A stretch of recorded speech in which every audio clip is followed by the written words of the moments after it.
So next time I'm going to talk about another archetype that I've worked on that was a little bigger than this, but not by much. And it involves one of the most famous characters from Duelist Kingdom. If you can guess who that is, I'll give you a cookie. Anyways, I'm out of here. Peace.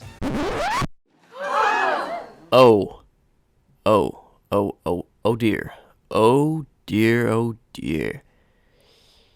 Okay, I guess it's time to make episode 2 now, isn't it? Oops. Let that sit by. Welcome to another episode of Custom Card Corner, where I show off my Yu-Gi-Oh! Custom cards like a show-off. And this time, after much delay, I'll be discussing what I like to call the Castle of Darkest Illusions series, or simply put, the PaniK series. What an uppercase K! Whoa! That's right, I'm tackling PaniK this time around.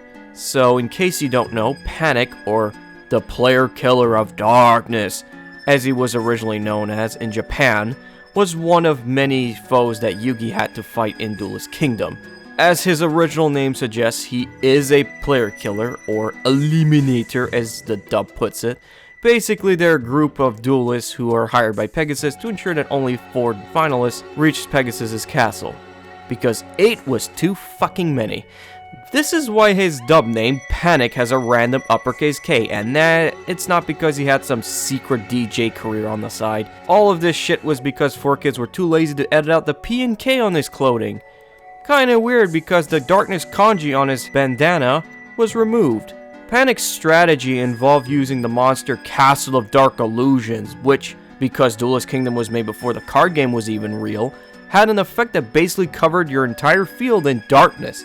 And I do mean darkness. You couldn't see shit. This strategy, however, had one giant itsy-bitsy little flaw. Without the castle's darkness, the monsters PaniK played were, well, not good. Yugi figured this out by slapping down swords of revealing light, which completely shut down the castle. Because again, Duelist Kingdom didn't care. Yugi didn't stop there, however. He also destroyed the castle's flotation ring by slamming Gaia into it thanks to Catapult Turtle's effect. The swords were the only thing holding that castle in place after that ring was destroyed. And once the swords expired, well, the castle crashed downwards on top of PaniK's monsters, which had become trapped thanks to PaniK's very own Chaos Shield, and this resulted in PaniK losing the duel. What? It's Duelist Kingdom, what the hell did you expect? Anyways, since this duel happened to be one of my favorite duels from Duelist Kingdom, I figured that Konami would make Castle of Dark Illusions not only real, but also make it as cool as it was in the anime. Even if it was nerfed, as long as it kept the darkness gimmick, I would have been a happy little kid. Instead, we got this piece of shit. And for some reason, it was connected to another fucking boss monster from Duelist Kingdom. Goddamn Pumpkin. Yes, Pumpkin. For some reason, Konami thought they were being clever. Oh look, there's 2 completely unrelated spooky duelists in Duelist Kingdom. What do? Let's mash them together. Yeah, and in case you were wondering, Pumpkin is fucking terrible too. God, they really fucked this up. These cards were awful even back then. Nobody wanted to play these back then. They were that fucking bad. Unsurprisingly, this resulted in many custom card makers making their own version of PaniK's deck, because Konami fucked up this much. However, a lot of them seem to focus way more on the weird stat line that these monsters had instead of the darkness angle of the deck. Oh, and in case you're wondering why the stats got weird in the first place, it's because in the manga duel, they weren't actually using the trademark Duelist Kingdom 30% field bonus that most of the duels had up to that point. It was only the anime version that actually felt the need to slap that on, because consistency, I guess? However, because of this, they had to change the stats so that when the 30% field bonus was applied, it would closely match their manga stats. They had to do this anyways because if they didn't, the outcome of the duel would have been very fucking different. Oh, and they also did another change too. All the monsters for the exception of the castle were turned into level 5 Dark Fiend monsters. I'm not sure why that is, but I guess consistency had to be a thing too when it came to that. Anyways, when I made these customs, I didn't want to focus on the weird stats because most people were doing it. Instead, I wanted to focus on the darkness part of things, because I thought that was way more interesting in my opinion. So me and someone by the name of Kohan worked out on how to make a castle retrain. And this is the crazy shit that we came up with. It did require some testing, however, but this is the end result of our madness. Castle of Darkest Illusions is a field spell, and it reads as follows. If you normal summon one level 5 Dark Fiend monster, you can do it without tributing. Your opponent cannot target face-down monsters you control for attacks or by card effects. While your opponent controls a monster, monsters you control can attack while in face-down defense position. If they do, change them face up and apply their attack for damage calculation. At the end of the battle phase, change all monsters you control to face-down defense position. If you take any damage, destroy this card, and if you do, destroy all monsters you control. So, there's a lot to unpack here. Alright, so let's start from the top. Yeah, I decided to make it a feel spell because let's be honest here, most of the damn time it might as well be. While this might make it a little more fragile since everybody loves their back removal these days, it does mean that they can't just simply ram a monster into it to get rid of this card. And it also means that it's supported by your typical field spell searchers like Terraforming and Metaverse, and more importantly, it does not cost a normal summon to play this at all. And that really helps. The first effect is your typical Duelist Kingdom nod, because there was no such thing as tribute summoning in the early days of duel monsters, and all the PaniK monsters outside the castle are level 5 Dark Fiend monsters, so I figured why not just make it a generic level 5 Dark Fiend support card. Because I know some madman out there will try to run this outside of the intended deck because of that generic support. The second effect is much needed support, so that way your monsters can safely stay in the darkness, which is super flavorful considering everything. Now the third effect is where things get a little crazy, and Kohan is largely the person to thank for this crazy idea. PaniK's monsters were able to attack Yugi's monsters while covered in the darkness anyways, so it made sense to bend the fuck out of the rules and allow it to do something like this. Except there is no card in the game that lets you do this, so fuck it, I'll do it anyways. This underwent a lot of testing obviously, and to make sure I didn't break a lot of things. So, in order to nerf some things, I decided that at the end, they should not be able to attack directly to solve one of the issues. Which, funny enough, happens to be another nod to Duelist Kingdom rules. Funny how that works. Lastly, I need to explain the final effect. I knew I had to reference the flotation ring / catapult turtle nonsense, and I had to remind people that the original card was a monster after all, so I figured that if this card gives you so many benefits, they sure as hell needed one hell of a drawback to balance things out. And to be fair, it is another reference to the duel itself, so there's that. Now that I fixed the castle, it's time to retrain all of PaniK's other monsters. But first, I had to make an original monster source to support not only the castle, but the monster lineup too. Enter Eliminator of Darkest Illusions. It's a level 5 Dark Fiend effect monster with 1200 attack points and 2500 defense points. If you control no face-up monsters, you can discard this card. Add one Castle of Darkest Illusions or one level 5 Dark Fiend monster from your deck to your hand, except Eliminator of Darkest Illusions. If you control Castle of Darkest Illusions while this card is in your graveyard, quick effect, you can banish this card. You take no damage this turn. You can only use each effect of Eliminator of Darkest Illusions once per turn. Yeah, if you haven't guessed already, this monster is straight up PaniK. Konami has actually done a lot of legacy support cards this way where they resemble the users of those decks.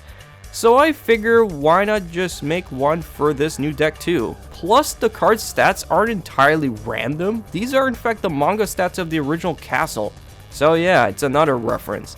Anyways, the first effect is straight up a searcher for the castle and the PaniK monsters, which is necessary to make this deck function. And the second effect makes sure that your castle does not self-destruct for a turn.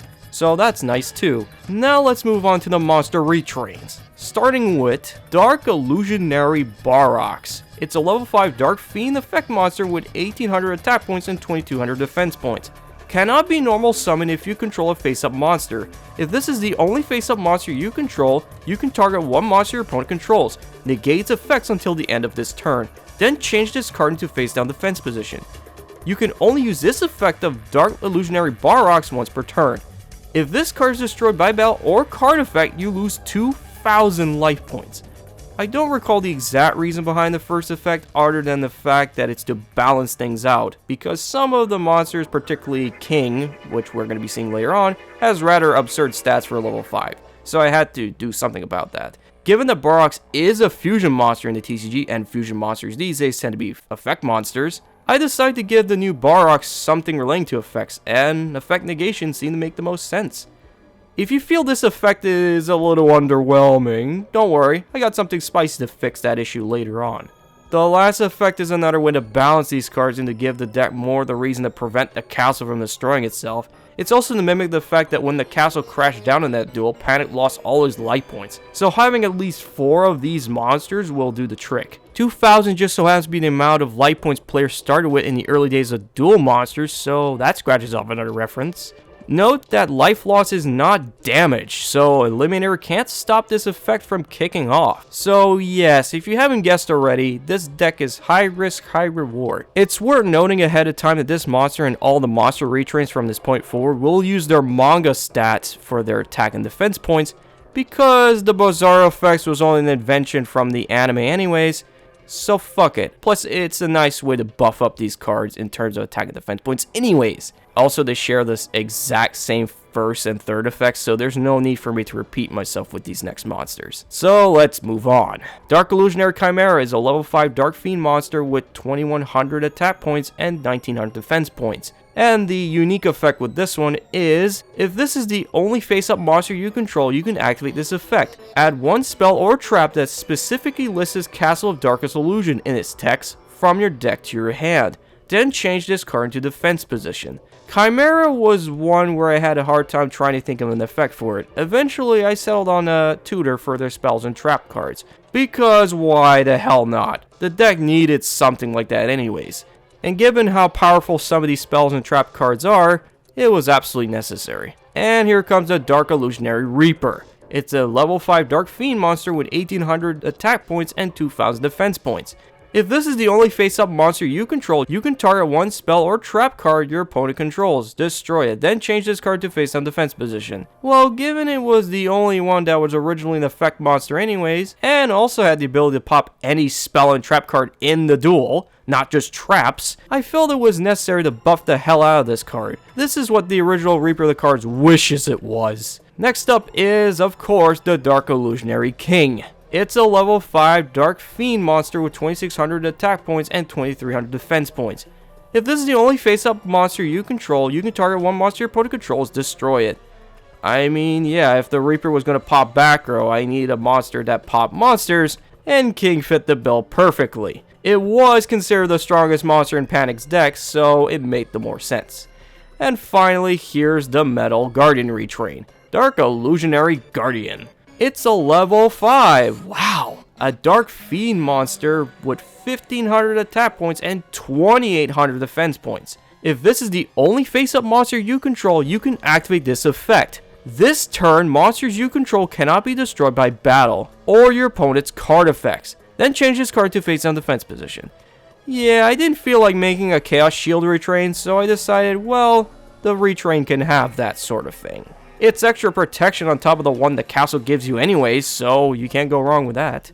And now for the rest of their spells and trap cards, starting with the Regenerating Flotation Ring. It's a continuous spell that reads, once per turn during your end phase, if you control Castle of Darkest Illusions, place 1 life counter on this card. When 5 life counters are on this card, you win the duel. If a Castle of Darkest Illusions you control would be destroyed by an opponent's card effect, destroy this card instead. During your draw phase, if this card is in your graveyard before you draw, you can give up your normal draw this turn, and if you do, add this card to your hand. It was inevitable, really. Like, I had to make a Flotation Ring card, guys. Like, come on. It gives the castle some much needed protection, and as its name suggests, it keeps coming back from the graveyard. Wow.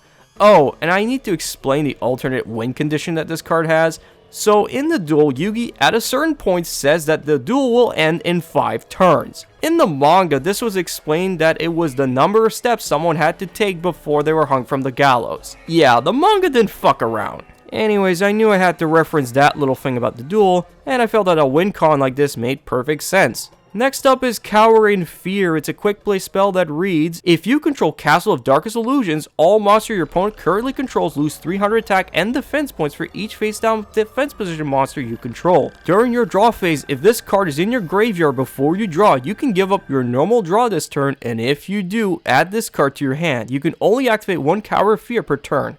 Look, I know this reference was a bit of a stretch, but I had to think of something.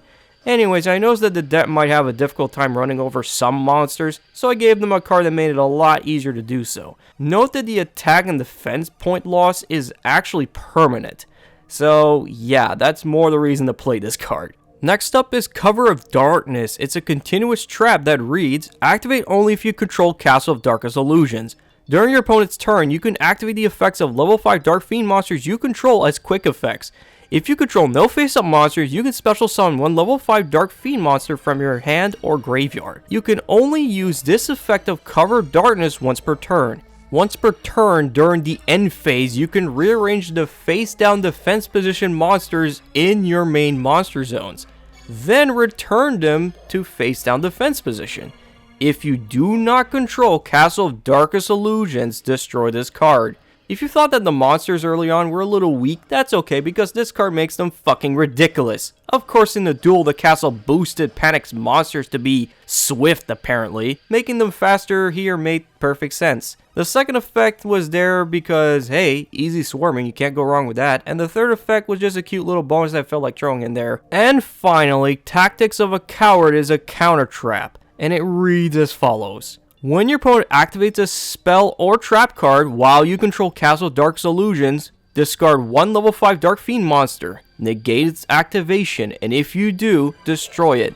Also after that, set this card face down instead of sending it to the graveyard. You can only activate one Tactics of a Coward per turn. So in case you forget, PaniK had goddamn flamethrowers in the anime.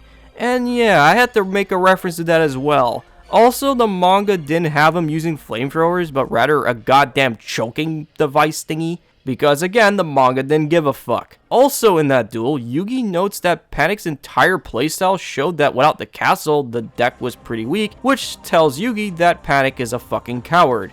And an insecure one at that, because PaniK tried to kill Yugi after Yugi points this out. And yes, you can use Cover of Darkness to revive the monster you discarded for this trap because synergies are fucking fun. And that is it for this video.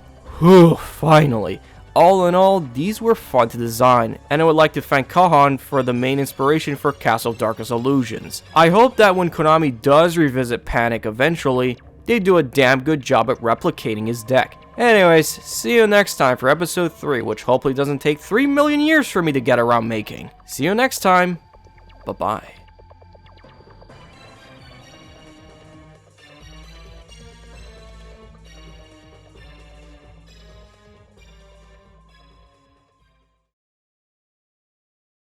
Pero fuck, y de Ruiz